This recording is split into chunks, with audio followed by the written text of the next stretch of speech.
This episode of The Modern Man is sponsored by Addo Global. I mean, the reality, if you want to have a different life, if you really want to succeed in this life, go out there, pursue that vision, that dream. Don't be scared. And here's the reality. What have you really failed at? What have you really failed at that you put everything you got into it?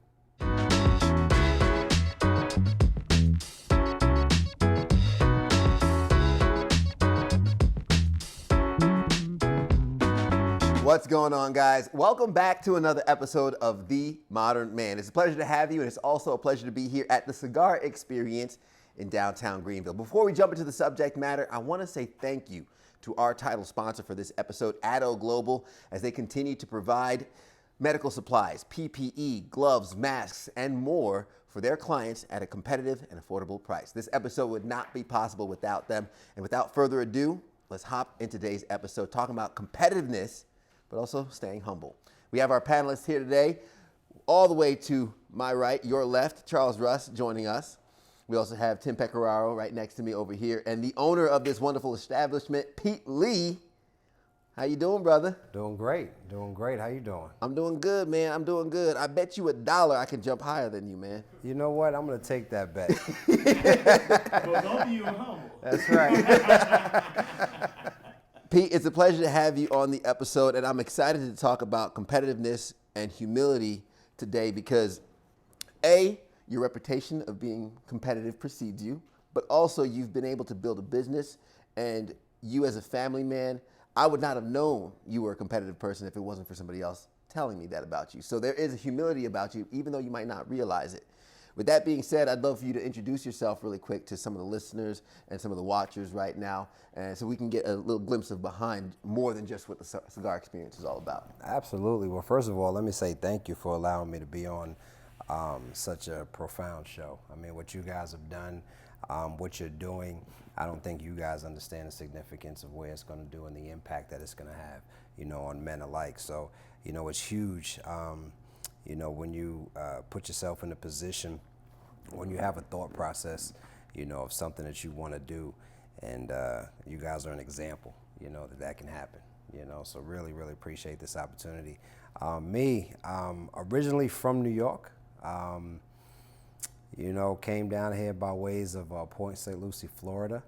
And man, I mean, where do you start? You always say, introduce yourself. So you try to say, do I start with my childhood, or do I do the business aspect? I'm not going to bore you with all of that, but entrepreneur, own the Cigar Experience. We have 2 locations in Greenville, South Carolina. They are cigar lounges. The premise, I would say, behind a cigar lounge for you cigar enthusiasts, it's a place to connect. It's a place to meet people. We'll get into my story and how I got here and what I did, but the most important thing, you got to stay humble through it all, and I really appreciate this topic because, it's a fine line between humble and, being reserved. All right, let me stop there. Maybe I'll stop there. I'm gonna turn it back over, and then I'll let him say what he's gonna say, and then I'm gonna get back into it. Okay? But that's who I am. Yeah. Well, I'll go toss it right back then. So what's that fine line between humble and reserved? So I'm gonna tell you. It's a fine line. First of all, you got to understand entrepreneurship. Okay, you got to understand vision. Your preview. Your vision is a preview of the future. Okay, you can't think. There's nothing that anybody here, any man, anybody on the face of this earth can think of that cannot be done. If you think about it in that aspect, the Bible tells you there's nothing new under the sun. All right, everything that you think can happen. So if that's the truth, then that vision God gave you for your life, for your business, for your family, all of that can happen. So what's the difference between it becoming actual substance and that thought is you, all right? Now, can you truly gauge your success? How do you truly gauge your success? How do you gauge your life? Unfortunately, we look around and we compare, okay? We look at this person driving that car. We look at that house, we look at that job, we look at that bank account, we look at how many trips they did, you know, and we kind of get an idea of, all right, well, you know what, man, that's you know, I want to do that. So you give yourself a goal, you give yourself something to work towards. Believe it or not, we all have a competitive nature. Okay, we all have a competitive nature. There's always something we want to do in a certain amount of time. Okay, look at your day. When you wake up in the morning, you have a goal of what you want to accomplish throughout that day. You're challenging yourself. This is what I want to do in this finite period of time. No matter where you are, whether it's entrepreneurship or it's everyday life, you have a competitive nature. How do you take that competitive nature and don't let it overwhelm the people that are connected to you? That's the humble part, and that's the fine line. Your attitude and your tenacity to win, you cannot make other people feel like they're less because they don't think or act the way that you do. That's the humility part. You know, that's the part that, you know, I think when people tell you, you know, be humble, in other words, don't make me look like I'm not doing enough or I'm not doing what it takes to be successful or to achieve that vision that was downloaded to me. Because maybe you are, you know, you're willing to do a little bit more than I am. So as you go through life, how do you make sure you don't offend the ones that are not moving at the pace that you are? Tim, how do you do that? I mean, I think, which is once again, my thing about that crown, you know, the crown with all these missing jewels, it comes back to just your own understanding, like a personal competency of understanding or being aware of your own self.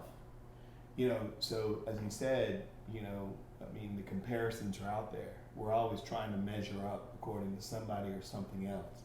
Those are examples, right? And so those examples typically lead us from, you know, that being the example to now we move from examples to a comparison, right? Like, so I see it, I want to do this, then I start doing that, and then now everything, what I do is I set the standard to be this individual, and then I start just copycatting. You know, it's like I'm just going to imitate. But the thing is be aware of yourself. So how do you do that? How do you get to the point where you can actually celebrate the success of someone else, but differentiate yourself enough to where you can move into being competitive, but at the same time not turn into an arrogant individual? It's competition. I mean, it's like where I grew up, you know, things happen. You get into a scuffle with somebody, and next thing you know, you're shaking hands when it's done. You know what I mean? Something happened, heated up, but you can hang out afterwards. You know, I mean, why is it like when people look at blood sports, like boxing or UFC, and these cats will hug each other after they just got done for 5 rounds, you know, beating the crap out of one another. You know what I mean? They respect that, but there's a humility there. One person is humbled from the loss, another is humbled from the competition. Mm-hmm. It's being aware of understanding that competition is part of life, and it's what we're in. And in your weakness, you can still demonstrate your strength. Even when you're dominant and you win, you can still show that you're humble enough to demonstrate a weakness that we all need to carry. You know, how do you handle loss? So I'm going to tell you something you said that was real key is that you said, you know, how is it that 2 competitors can, you know, fight and then at the end, you know, hug and still have that cordial conversation? Because they realize, I think what happens when we are being competitive against someone else, I think ultimately, you know, we feel like they have something or they're trying to get something that was for me, that's already mine.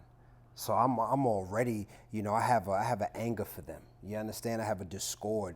But when you realize that what's for you is for you, you understand? Nobody else can take anything that's meant for you. Right. And I think when we realize that at the end of the day, we're both striving to be our best selves. We're striving to be the best business. People said to me in the industry, they said, Pete, who's your competition? I said, I don't have competition. I'm not being ignorant, or I'm not being, facetious when I say that. When I say I don't have competition, meaning the only person I'm challenging and I'm battling is myself. I want to be better. I want to be better than I was yesterday. I want to own X amount of the market share. I'm challenging myself in my own arena. So therefore, when somebody else comes in and they're doing the same thing, or it seems like they're in the same field that I'm in, why wouldn't I help them? Why wouldn't I support them? Because the reality is they're not. That's the humility part. That's the humility part.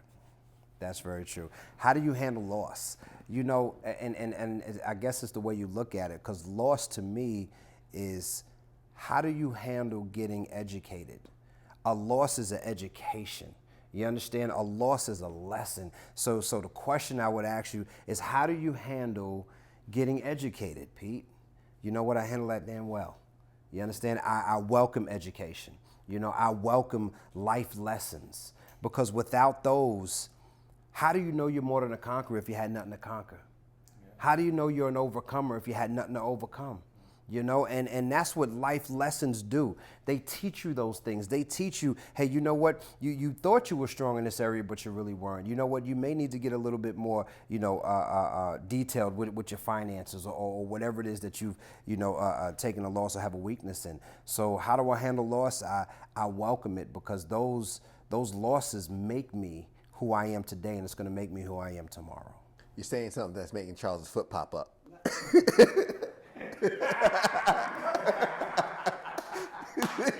Almost like that reaction to Twofold, man. Look, the foot popped up, but it's the Achilles. But I've been totally entwined in everything that Pete's saying. So there's a lot to unpack, and it's gorgeous. And I got like 50 million questions for the man already. But what I will point out too, because he hit exactly what I want to say when I was listening to Tim talk, is you are in competition with no one with yourself. So whatever arena you put yourself in, you've created your own competition. Because if you're going to put yourself in the cigar arena, well, who's in your radius? You are in competition with those people for market share. When I decided to open a gym, what was around in this area that was competition for me? And that's my competition. It is, flat out. That's my competition. And maybe we're not competition because maybe you want this market, maybe I want that market. So we're actually not competition. We do the same thing, but we're not competition. So you create your own competition. So at the end of the day, your competition is yourself. It's whatever you want to create, whoever you want to put yourself in front of and try to outdo. But that being said, if it's for you, especially if you're a believer, if it's for you, it's for you. And as long as you put that effort in, it's going to be with you. But Pete, I totally smell it. I smell the competition. I smell the competitive edge. Because okay, so tonight when I get up out of here, I'm going to watch my boys play football, right? What's for them is for them. But we finna go in. That's how we think. It's attack mode. I see that in you. So going back into where do you go back in your history? When did you get competitive? Obviously, you played some sports. You did some. You know what I'm saying? You did something. So sports background, something like that, where did that start, and where did that breed competitiveness? And my second question, I'll follow it up because it'll probably flow in, were there people in your pathway, or where there's a moment in your pathway where you understood being competitive versus being humble? Because that's the conversation I have with my kids. Ted knows my kids, they competitive as hell, but I need that humble is hard for a young man. So I'm gonna tackle that one first. I'm gonna tell you, I think the competitive nature and being humble, and I think that came really quick when you get embarrassed. Okay, when you're out there and you got your chest pumped out and you talking and you letting it flip, and it didn't come out the way you said it, and they looking at you like, what happened? And you have no answer. You understand? And I can talk about so many different examples, in the professional industry, in the sports industry, all of those where, you basically beat your chest and said, yeah, I'm gonna make this happen. And it didn't come. And they looking at you like, hey, so you know what I started doing? Cliche. you know what? I'm giving it to God. You understand? Right? You know what I mean? God's looking at you going, don't give that to me. Hey, I'm He's like, sitting here. that's you. Hey, they sit there and be like, man, Pete, you know, that was a great touchdown. You know what? Praise God. He the one that did it. You know Okay, what I see, mean? here it Hey, comes, football player. He's segueing. He's segueing. I'm telling you, you know what I mean? And that's, you know, but and believe it or not, understanding the truth is that nothing you truly control. What do you truly control? I'm going to tell you the one thing that I'm going to tell you that I truly believe outside of anything else, outside of life, business, money, bills, whatever it is, the only thing that you truly control is how you react to a situation. You can't control nothing that happens out here. You can't control if your business is going to go from here to there. You can have a great blueprint and then COVID-19 hits. Okay? You can have so many, you know, finite details and then all of a sudden something out of your control hits. But how you react to that, how you react to that lesson, how you react to that loss, that's what I learned at an early age. I played football when I was young, went through, played a little bit in college, got a partial scholarship. Let me tell you this story. Got a partial scholarship to East Stroudsburg University. And I was really excited. And so I get on there and I realized that they didn't take roll call, okay, for classes. I was like, so I don't even have to, like, they don't even care if I'm not here. You know, it was like, no, I was like, you don't take roll call. I said, look, I'm just going to show up for tests. So by the time the end of the year ended, they brought me in there and they said, Mr. Lee, they said, listen, you know, for you to even be in school, you have to maintain a 3.1 or something like that. I said, you're not even doing that, okay? And for your scholarship, you know, for your partial scholarship, you're definitely not doing that. So needless to say, goodbye.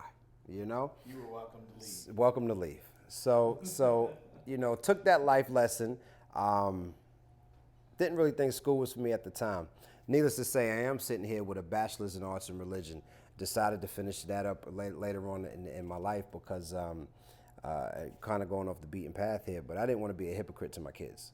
You know, I tell my kids, hey, you need to go to college. You're going to go to college. And they're going to say, hey, Dad, did you go to college? Nah, player, I ain't go to college. Well, look at you. Look what you've accomplished. I can do it. You know what? No. So I went, and I said, if I'm going to spend this money, I'm going to go and learn about something that I wanted to learn, and that was arts and religion. You know, I wanted to learn about religion, the Aztec gods, Muslims. I wanted to learn about it all. And to sum all of that up, that education, you know, made me realize that there's so much diversity on this earth. Okay, there's so many differences, so many different beliefs, and who am I to say that my way or the way that I'm thinking or the way that I design, you know, is the right way? You know, I never want to, my competition shouldn't be to make you look less than me. My competition should be, I want you to be your best. And if it happens to get you to here, then that's where it gets you. But that was your best. And if my best got me here, then so be it. But my competition is let's make each other better. That should be the competition. So I don't look at competition as I'm trying to be better than you. I'm trying to outdo you. I'm looking at competition as, you know what, at the end of the day, we're making this thing great together. You understand? And as I went through, think about a football team. It's a together. You understand? Yeah, you got a couple superstars, but they can't do it by themselves. You understand? So, you know, you got the team that's doing it together. You know, so I've been, you know, I played sports, you know, my entire life. And then when I look at life itself and I look at what I really could do, what does money give you? It gives you options. Okay? It gives you options. I want options in life. You know, when I had this opportunity to be an entrepreneur and own my own business, I worked for a Fortune, you know, 5 company, okay, 16 years. I was making 6 figures, bringing home $50,000 bonuses a year. The average person is not walking away from that, you know, and all I ever asked God for was an opportunity. Give me a little toe in the door and I'll jump, I'll do it. And that opportunity presented itself. And when I jumped and opened up the company and started the company, I had $4,500 to my name. and 2,500 of it had to go to the side. Welcome to, commercial, real estate. And from there, it's been nothing but faith, nothing but, getting on your knees and just believing that, hey, this is what I heard, this is gonna be. Me and a gentleman were talking in the back, and we said, if you think about whatever it is that you want in life, why is it that you can't have it? If you dedicate everything you have, if you dedicate the rest of your life, and I'll talk about the modern man, which it is global, you understand? Why won't it be exactly what you see it to be here? If you gave everything to it, you dedicated it. It's not a matter of if, it's just a matter of when. So your competition, your motivation in life should be to win at this game called life, and that's suck everything out of it that you possibly can. Because that's what you're here for. What are you here for? What are we truly here for? Why do we exist? Just to make the circle go around? There's something he wants you to do. There's something specific for you to do. And that's wrapped up in your gift. But you gotta be competitive to go get it. And you gotta be willing to be humble and take lessons and learn so that you can move forward. I want to switch because everything you just said is so powerful. And I know there's somebody that's watching right now that's afraid to take that step. So humility is not their problem, confidence is. And there's so much confidence in the fact of, okay, if I see it and I imagine it, I can make it happen. How can someone gain the confidence to take that step? How can somebody gain the confidence? You said the average person wouldn't walk away from the situation you were in, right? Because they don't believe in themselves. And I think it was David Goggins, there's a couple entrepreneurs, and there's different aspects of the story, but they say, one of my fears is, when I die, I go to heaven and God shows me who I could have been versus who I am, who I ended up being. And that's something that drives a lot of people. It's something that drives me. So how can someone that's watching right now who doesn't have that confidence in themselves to take that first step, to craft that dream? They have the vision, they have the picture. What would you tell them to kind of get that step started, get that thing going? I would tell you this, that first let me tell you that there's only two major reasons why a person makes a change in their life or makes any type of major decision. There's only two reasons why. One is when they're sick and tired of being sick and tired, okay? Very few of us get to that point.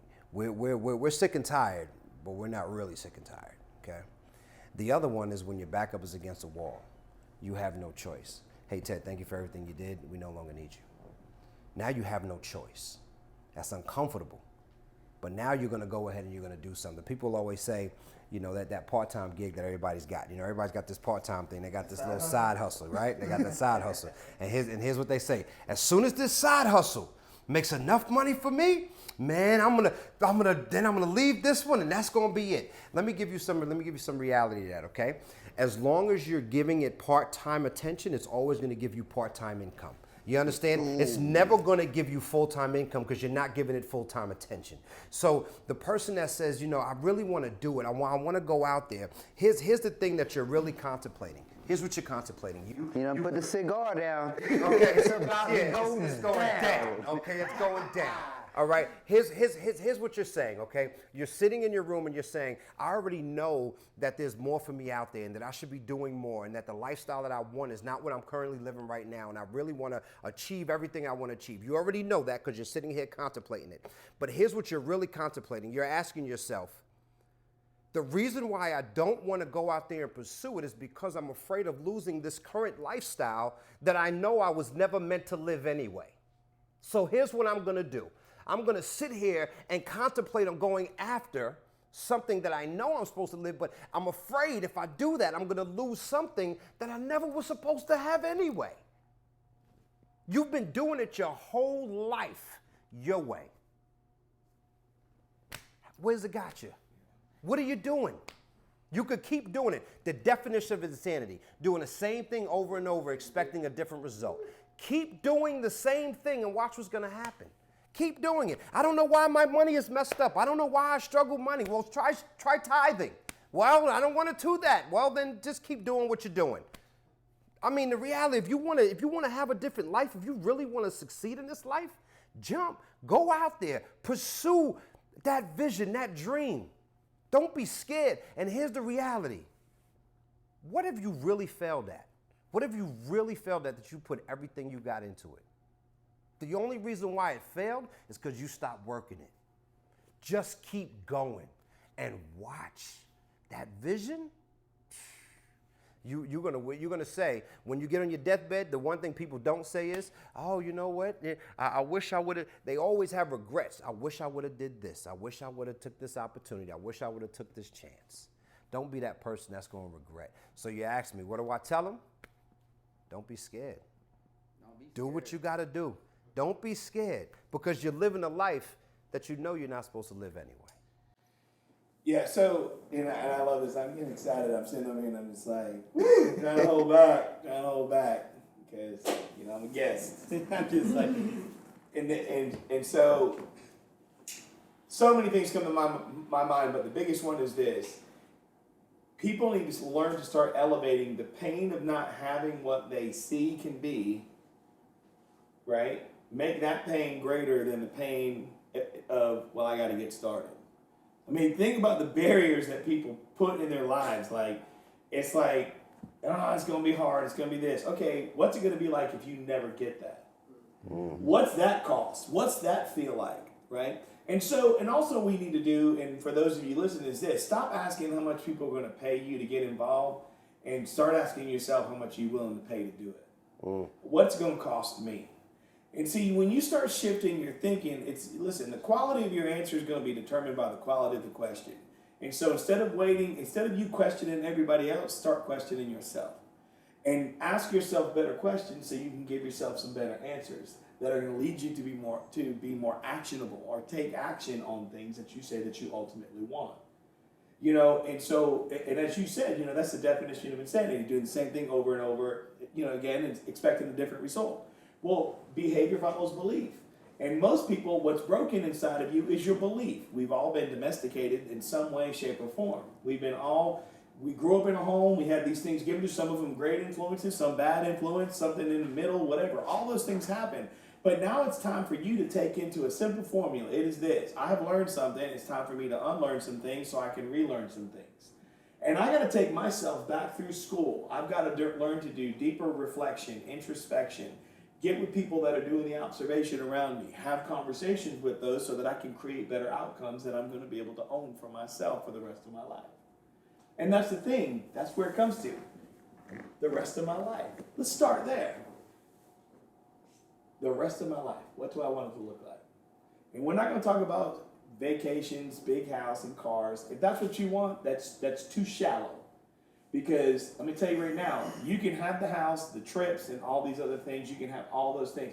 I want to know what your service is into the world. What are you investing into the world? What's the unmistakable, extraordinary you that's rising up, making a difference, showing people that what they said could not be done, I did. Like, what is that? Not the sameness, not the comparison where we even started in the beginning where people get stuck. But what is your unmistakable thing that you are out there doing that literally costs you everything, that you're willing to pay?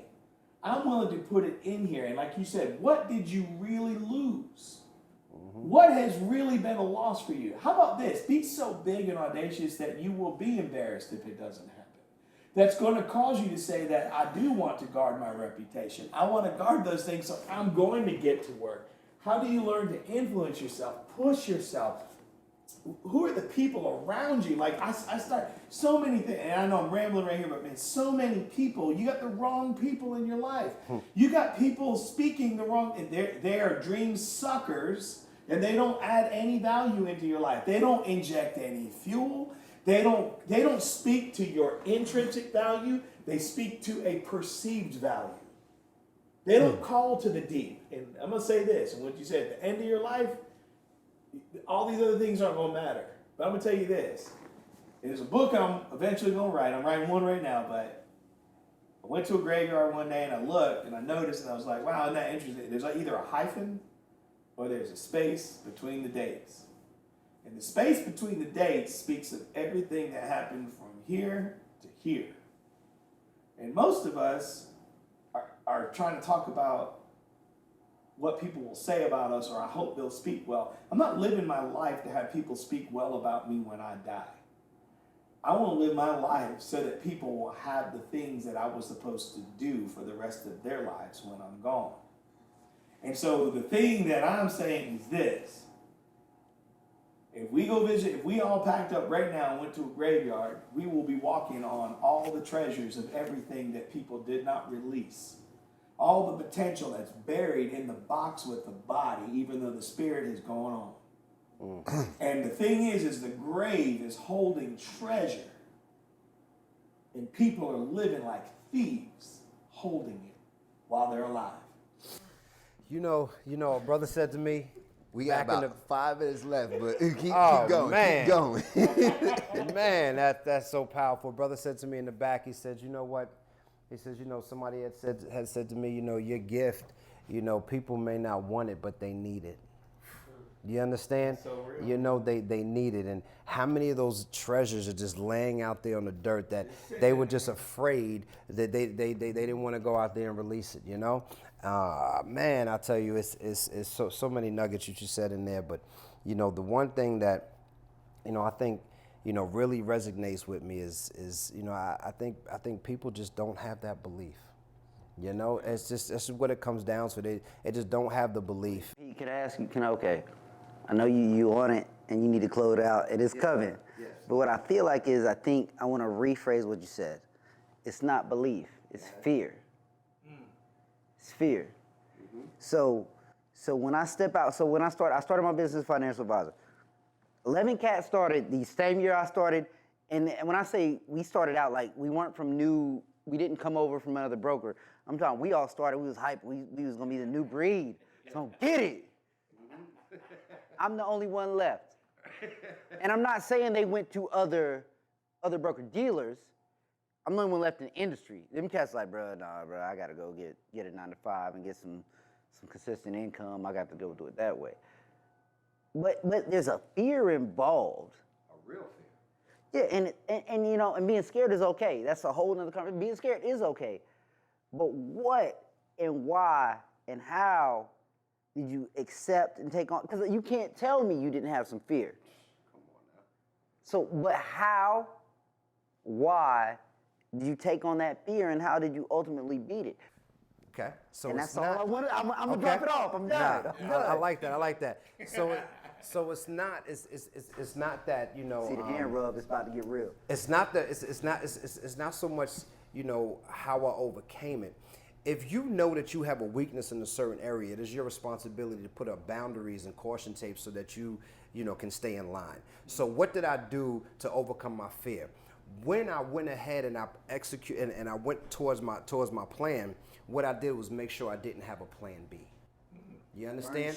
That's it. You burn it. Yep. You understand? There is no going back. There is no other option. Like you're burning them while you're on them. That's exactly right.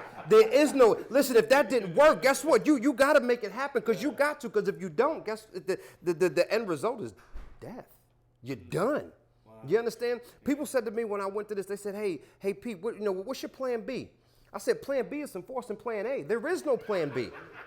You understand that? That's the reality. So you ask me, how did I overcome that? You know, I simply put myself in a position that in order for me to eat, this has to work.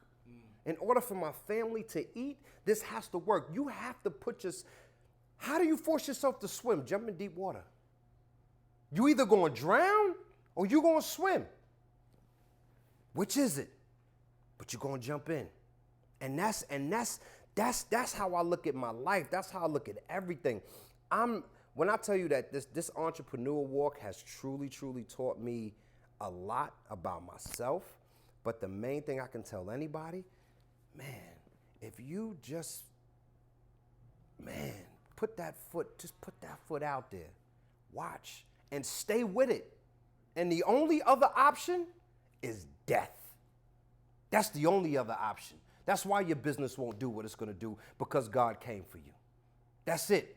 It ain't because you had a baby, it ain't because of anything else. Your business will be successful as long as you're on this earth and you keep going. It won't be successful because you're dead. That's how I overcame it. I'm done. I think that's the perfect spot to end this, because that right there is what so many people watching needed to hear. Pete, I cannot thank you enough. I feel like we've only scratched the surface of your passion. So I'm probably gonna have to have you back on another episode sometime in the future. Yeah, you know what I mean? And this is a Particus D4 Cuban. This was a good one, man. I can't even be cool. I can't even be cool. I had to get it. But no, I appreciate the opportunity. And again, first thing I do want to say this is, you have a #1 seller in you. What you said, and I see the front of your book, beginning date, end date. What did you do in between that? And letting everybody know what their passions and motivating them to fill in the blank. You just spoke it. I can't wait to read it. I appreciate it. It's there. I'm working on it. So the opportunity, thank you guys. I appreciate it. I'm gonna let him say the modern man part. It's pretty cool.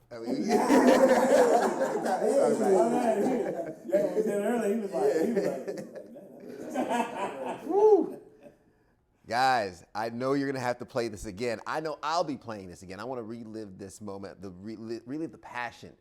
Of course, that competitiveness is something that's important for us all to harness and have a part of our lives. Pete said it before, we all have that competitiveness nature. We have it within us. It's about directing it. Of course, humiliation is one way to humility. A lot of people will say, I got humbled when I was embarrassed. It's important. Anybody that's been embarrassed knows that pain, and they know that they have to learn from those weaknesses and build themselves up. And the competition, I love it when two people come in competition, and that is what makes them both grow, because Pete also said, we're in this together. We're trying to make each other better in this competition. And when this episode is done, I want you to go to the bathroom or wherever you can find a mirror. Maybe take the selfie of your phone and take a good look, because that right there is your biggest competition each and every single day. I hope you guys got value from this episode. Thank you for watching. Please subscribe if you enjoyed the content. But until then, and until next time, men, go out there and be a modern man.